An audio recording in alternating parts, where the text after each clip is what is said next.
Hey Eagle fans, it's EaglefanKarl, and this is going to be my prediction video for the game on Sunday night against the Arizona Cardinals.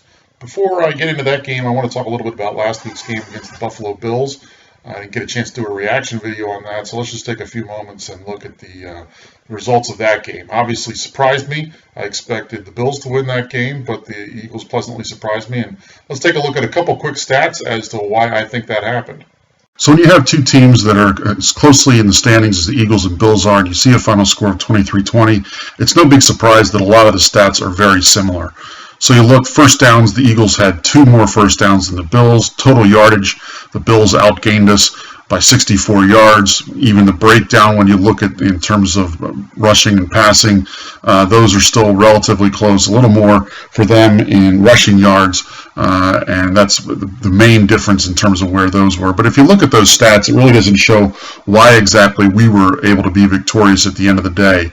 And there's 2 stats that really jumped out at me on this. First of all, of course, when you've got a close game like this, any difference in turnovers is going to make a huge difference. And the fact that the Eagles turned it over only once to the Bills twice was a huge deal. Of course, the one turnover we did have was a bad one because it was down close to the end zone. But in that case, really, it wasn't anyone's fault in the Eagles' sense. The defender made a great play on the ball. But the stat that at the end of the game I immediately knew was going to be a big deal when I looked at it was penalties. When it came down, and it wasn't even necessarily the difference in terms of the penalty yardage, it was the significance of when they happened.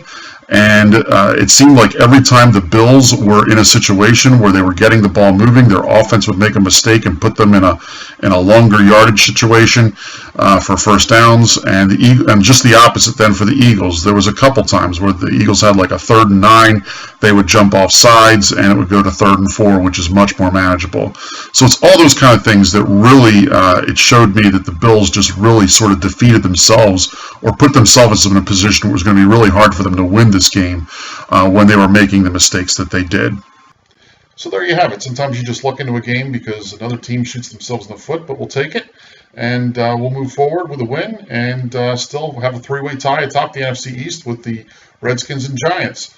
Which brings us to this week's game against the Arizona Cardinals. Game's gotten flexed from 1 o'clock to the night game, the 8:30 Sunday night game. And that, I think, is not very good for the Eagles because before, when I was looking at the schedule, I think the Eagles had a chance with this one when it was scheduled for 1 o'clock because West Coast teams coming east playing the 1 o'clock game usually don't fare quite as well. The stats show that they generally struggle a little more in those games. So that was the one thing that I had hoped for when I looked at the schedule. But when this game got moved to Sunday night, it sort of concerns me because now the Cardinals are going to be playing on the national stage. And certainly are not going to be overlooking this game now, knowing that they're going to be playing in front of a national audience against a team that clearly has been up and down this year. So I think they're going to want to take advantage of it and make a statement with this game. So let's take a look at some of the stats for this game, which unfortunately I do not think favors the Eagles very much. They're weighted on both sides of the ball in the Cardinals' favor. Specifically, if you're looking at the offense of the Cardinals against the Eagles' defense, the Cardinals are actually first in total yardage, whereas the Eagles' defense is 27th in giving up yards. The passing, the Cardinals, with Carson Palmer and Larry Fitzgerald, they know how to move the ball through the air. They're 3rd in passing yardage against the Eagles' 24th in pass defense. The Cardinals are 10th in rushing the ball, and the Eagles are 28th against the rush. So all these stats do not favor them in terms of giving up yards, and then the scoring isn't any better. They are the Arizona Cardinals are 2nd in points scored, and the Eagles are 21st in giving up points. So all that I think adds up to the Eagles are probably going to give up some points. Now, certainly the defense has been playing better the last couple of weeks. They played really well against the Patriots in terms of holding that offense somewhat in check, held them to 28 points. They played pretty well, obviously, this past week against Shady McCoy, who was clearly wanted to win that game. But ultimately, I think it was one of those things that both of those games were sort of emotional games they were able to get up for, playing the defending Super Bowl champs against the Patriots, playing against an old team in Shady McCoy. This is going to be the 3rd week in a row the defense is going to be asked to do that. against a top flight receiver, which even last week we saw Sammy Watkins was able to get some yardage and some big plays against the Eagles, and I think we're going to see that again with Larry Fitzgerald. So the next question becomes whether or not the Eagles can keep up with the Cardinals in terms of scoring points, and maybe we can make this one of those games where it becomes a shootout and last team with the ball wins the game because they're able to put the last points on the board. And stats are a little bit more in the Eagles' favor here, but still they are weighted in favor of the Cardinals. The Eagles are 16th in total offense, where the Cardinals are 4th in total defense in terms of giving up yards. Eagles 21st in the pass, and the Cardinals are 12th against the pass.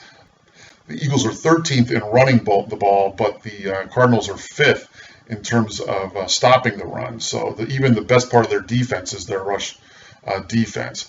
And then in terms of scoring points, the Eagles are 15th in scoring points, and the Cardinals are 7th in giving up points. So once again, really weighted in favor of the Cardinals. So I think it's one of those things. It's just going to be a difficult game for us to be able to keep up with them. If they do, it's going to be one of those things again where it's going to be special teams. It's going to be maybe a defensive score, something along those lines that's going to have to set up, I think, the Eagles if they're going to be able to keep pace with the Cardinals offense. And ultimately, it's for that reason that I'm going to go ahead and pick against the Eagles again. It was kind of funny after the last week when the Eagles beat the Bills. One of my cousins texted me immediately and said, "Hey, you need to keep picking against the Eagles because every time I've done it, obviously the Eagles have gone on and won the game." So I am going to pick against the Eagles this time, but it's not going to be because I want them to win and sort of the reverse psychology kind of thing. I just breaking it down, I don't see how the Eagles are going to win this game. So I am going to go ahead and pick against the Eagles, and I'm going to take the Cardinals to win this game 38-24 against the Eagles. And we'll see ultimately if the Eagles are able to keep up with them, then maybe there's a way they can figure out a way to pull it out in the end. But ultimately, I don't see that happening. The good news with all this, though, ironically, is even if the Eagles lose this game, the Redskins beat the Bills, and the Giants figure out a way to upset the Panthers and give them their first loss, even if that all happens and we're a game behind both of those teams, it doesn't matter because ultimately we're going to be playing both those teams. So if we win our last two games against the Redskins and Giants, we'll win the division. So really this game ends up becoming sort of meaningless for the Eagles.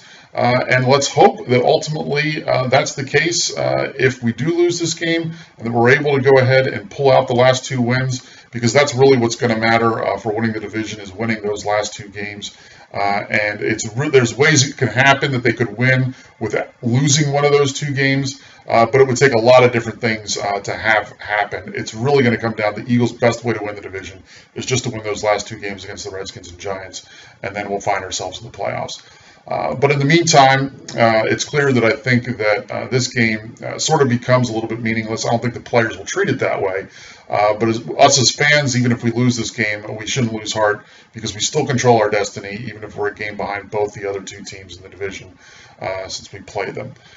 So I'll check back in after the game against the Cardinals, and we'll get ready for the game against the Washington Redskins the day after Christmas as we get ready for the final stretch of the season. Until then, fly Eagles fly.